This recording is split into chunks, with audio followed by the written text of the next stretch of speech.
Hello बच्चों, कैसे हैं आप सब। आज आपके लिए लेके आए हैं क्लास 12 चैप्टर नंबर 1 फिजिक्स का कि सुपर वीवीआई क्वेश्चन है जो आपका एनसीईआरटी बुक का कलेक्शन किया हुआ है। एनसीईआरटी बुक में जितना क्वेश्चन बनने का संभावना था सभी क्वेश्चन को हम एक साथ लाए हैं। अब बहुत ही इंपॉर्टेंट क्वेश्चन है जो आपको हमेशा झारखंड बोर्ड, बिहार बोर्ड और उत्तर प्रदेश में एमसीक्यू इसी क्वेश्चन को पूछते हैं। मतलब इसी क्वेश्चन को बार बार रिपीट किया जाता है।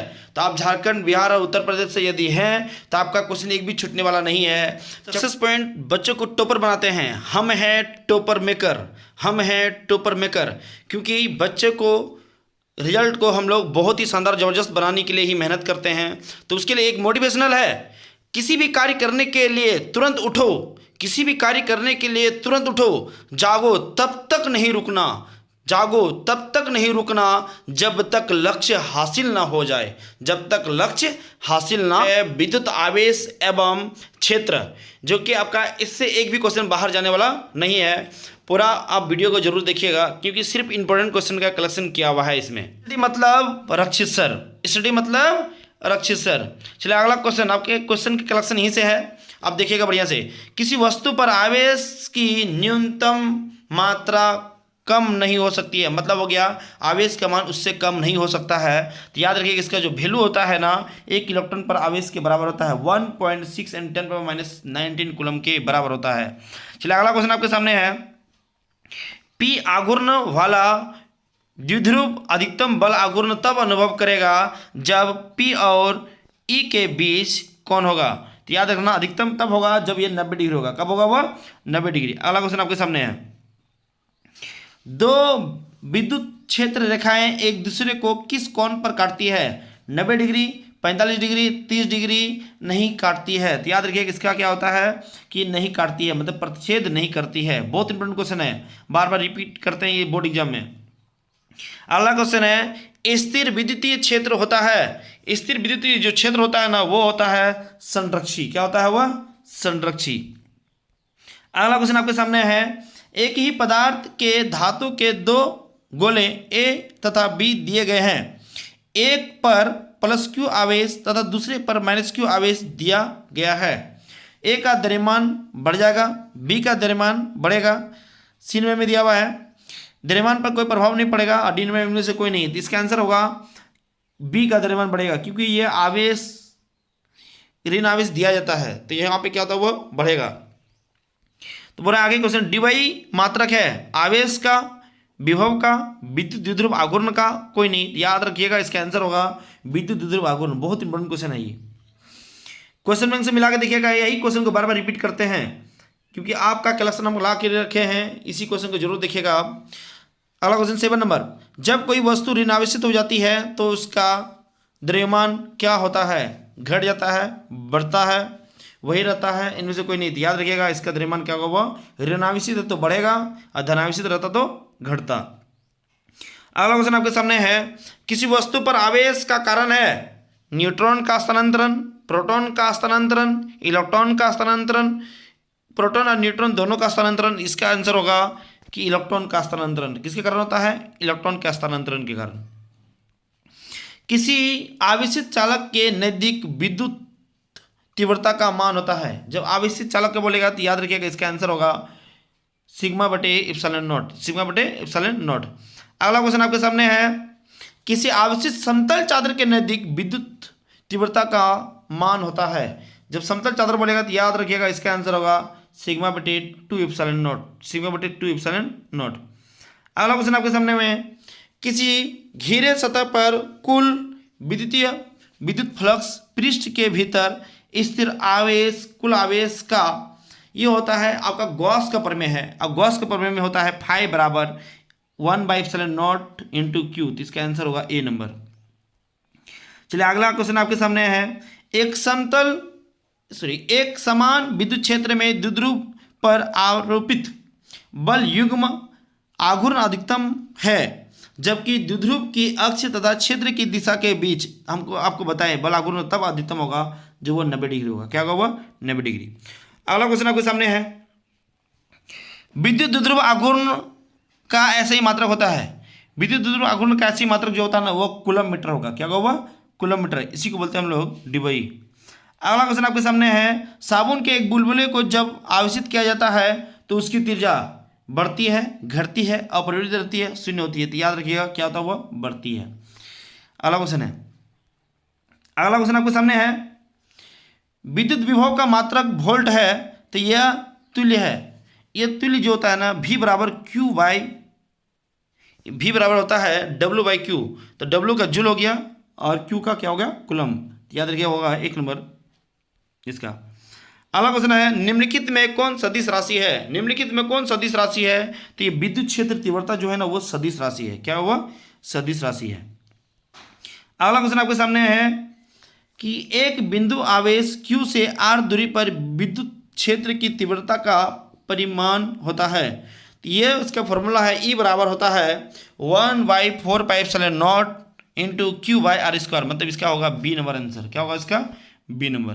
चलिए अगला क्वेश्चन देखते हैं आपके सामने। बहुत इंपॉर्टेंट क्वेश्चन के कलेक्शन क्या हुआ है कि आप इसको पढ़ लीजिएगा तो इस चैप्टर से आपका एक भी क्वेश्चन बाहर नहीं जाएगा। तो इसलिए आप देखिए, हम तो बोलते हैं सक्सेस पॉइंट ही कि बच्चा को टॉपर बनाते हैं, क्योंकि हम हैं टॉपर मेकर। विद्युत क्षेत्र की तीव्रता की बीमा होती है। याद रखें, विद्युत क्षेत्र तीव्रता की जो बीमा होगा वो होगा B नंबर इसका। अगला क्वेश्चन, अगला क्वेश्चन आपके सामने है, विद्युत क्षेत्र की तीव्रता का मात्रक होता है। ये बहुत इंपॉर्टेंट क्वेश्चन है, झारखंड बोर्ड में बार बार क्वेश्चन पूछा जाता है। ये न्यूटन पर कूलम होता है। क्या होता है वो, न्यूटन पर कूलम। चलिए अगला क्वेश्चन आपके सामने है, विद्युतशीलता का मात्रक होता है। विद्युतशीलता का मात्रक होता है, ये होता है फैराड पर मीटर। फैराड पर मीटर। चलिए अगला क्वेश्चन, अगला क्वेश्चन आपके सामने में है, किसी माध्यम की अपेक्षिक पराविद्युता बराबर होती है। इप्सिलॉन r जो होती है ना, ये बराबर होती है इप्सिलॉन बटे इप्सिलॉन नॉट। इप्सिलॉन बटे इप्सिलॉन नॉट, ए नंबर। अगला क्वेश्चन है, राशि 1/4πε0 का मान होता है। इसका जो मान होता है, तो यह इसका मान होता है 9 इंटू 10⁻⁹ है न्यूटन मीटर स्क्वायर पर कूलम स्क्वायर। अगला क्वेश्चन, मुक्त आकाश की पराविद्युता इप्सिलॉन नॉट का मान होती है। इसका जो मान होती है वो है 8.85 इंटू 10⁻⁻12 फैराड पर मीटर। चलिए अगला क्वेश्चन आपको दिखाते हैं। अगला क्वेश्चन क्या है, कूलम वह आवेश है जो शून्य में 1 मीटर की दूरी पर स्थित समान आवेश पर बल लगाता है। तो इसका जो फॉर्मूला हो, इसका जो मान होगा वो होगा 9 इंटू 10⁻⁹ न्यूटन के बराबर होगा। दो आवेशों के बीच की दूरी दुगुनी करने के बीच का बल जो होगा ना, इसका आंसर हो जाएगा, इसका आंसर होगा, ये क्या हो रहा है, चौथाई हो जाएगा। कितना हो जाएगा, 1/4 हो जाएगा। इसका जो बल होगा ना, ये क्या हो जाएगा, वो 1/4 हो जाएगा। स्थिर विद्युत आवेशों के बीच लगता बल किस नियम से दिया जाता है। जब आवेशों के बीच जो बल लगता है ना, उस बल को बोलते हैं हम लोग कूलम्ब का नियम। कूलम्ब का नियम। अगला क्वेश्चन आपके सामने में है, निम्नलिखित में किसका अस्तित्व नहीं है।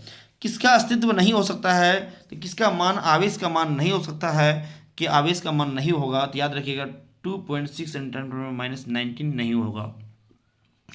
इलेक्ट्रॉन पर आवेश होता है। इलेक्ट्रॉन पर आवेश होता है। इलेक्ट्रॉन पर जो आवेश होता है 1.6 × 10⁻⁻19 कूलम के बराबर होता है। इसका आंसर होगा B नंबर।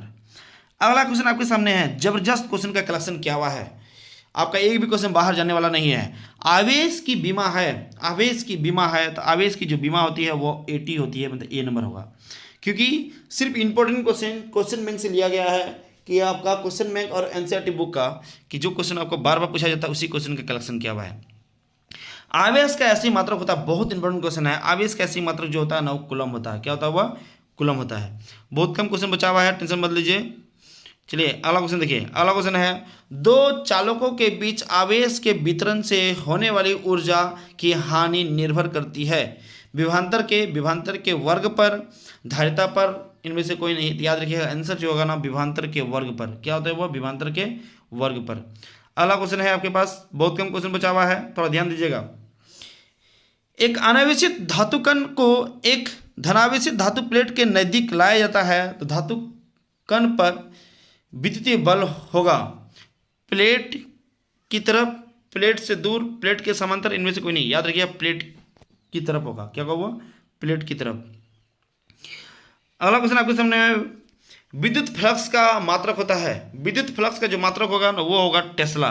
विद्युत फ्लक्स घनत्व बोलेगा या घनत्व बोला है, विद्युतीय फ्लक्स घनत्व या फ्लक्स घनत्व रहेगा तो उसका आंसर होगा टेस्ला। लेकिन सिर्फ पूछता कि विद्युतीय फ्लक्स या फ्लक्स का ऐसी मात्रा क्या होता है, वो वेबर होता है। क्या होता है वो? वेबर। चलिए अगला क्वेश्चन है, किसी आवेशित गोलीय खोखले चालक के भीतर विद्युतीय तीव्रता होती है, अनंत होती है, शून्य होती है, धनात्मक एवं 1 से अधिक होती है, इनमें से कोई नहीं।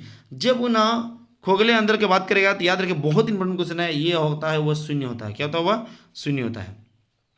अगला क्वेश्चन आपके सामने है, यदि दो आवेशों की दूरी बढ़ा दी जाए तो आवेशों के विद्युतीय स्थिर ऊर्जा का मान होगा, बढ़ जाएगा, घट जाएगा और परिवर्तित रहेगा, बढ़ भी सकता है और घट भी सकता है। तो आंसर होगा इसका डी नंबर। चलिए अगला क्वेश्चन आपके सामने है, अगला क्वेश्चन आपके सामने है, एक विद्युत द्विध्रुव एक पृष्ठ से घिरा हुआ है, पृष्ठ पर कुल विद्युत फ्लक्स होगा। तो याद रखिए अनंत हो रहा है, शून्य होगा, Q/ε0 होगा। तो याद रखिएगा इसका आंसर होगा क्या होगा? शून्य होगा। अगला क्वेश्चन है, बहुत कम क्वेश्चन बचा हुआ है आपके सामने। अगला क्वेश्चन है, किसी अनावेशित धातु अनावेशित वस्तु पर 1 कूलम आवेश होने के लिए उसमें से निकाले गए इलेक्ट्रॉन की संख्या, मतलब कितना इलेक्ट्रॉन वहां से निकालेंगे, तो उसका आंसर होगा 6.25 इंटू 10⁻18। बहुत इंपॉर्टेंट क्वेश्चन नहीं है। अगला क्वेश्चन आपके पास है, किसी वस्तु पर 1 कूलम आवेश तब संभव है जब उससे निकाले गए इलेक्ट्रॉन की संख्या होगी, मतलब वही क्वेश्चन है तो देखिए कैसे घुमा के दिया है। तो आंसर इसका भी वही होगा 6.25 इंटू 10⁻18। अगला क्वेश्चन और लास्ट क्वेश्चन आपके लिए है, क्वेश्चन है, एक विद्युत द्विध्रुव एक पृष्ठ से घिरा हुआ है, पृष्ठ पर कुल फ्लक्स होगा, अनंत होगा, शून्य होगा, आवेश पर निर्भर करेगा, द्विध्रुव की स्थिति पर निर्भर करेगा। तो याद रहेगा इसमें जो होगा ना आंसर जो होगा वो क्या होगा? वो शून्य होगा। क्या होगा? वो शून्य होगा। यदि आपको वीडियो को अच्छा लगा तो चैनल को सब्सक्राइब, लाइक, कमेंट जरूर कीजिएगा, क्योंकि आपको ऐसा ही वीडियो मिलते रहेगा और आप अपना एक सही तैयारी कर सकते हैं और आपका रिजल्ट बहुत ही शानदार ज़बरदस्त होगा। क्योंकि बच्चा गलती करता है कि इधर उधर पढ़ लेता है, उसको सही क्वेश्चन कलेक्शन नहीं मिलता है, इंपॉर्टेंट क्वेश्चन नहीं मिलता है, इसलिए उसका रिजल्ट खराब हो जाता है। क्योंकि अभी के ज़माना में है, आपको हार्ड वर्क करके कोई फ़ायदा नहीं है, आपको स्मार्ट वर्क करना पड़ेगा। क्योंकि जो क्वेश्चन बार बार पूछा जाता है आप उसी क्वेश्चन को तैयारी कर लीजिए, क्योंकि आपका एक भी नंबर नहीं कटेगा। तो अच्छा लगा तो धन्यवाद।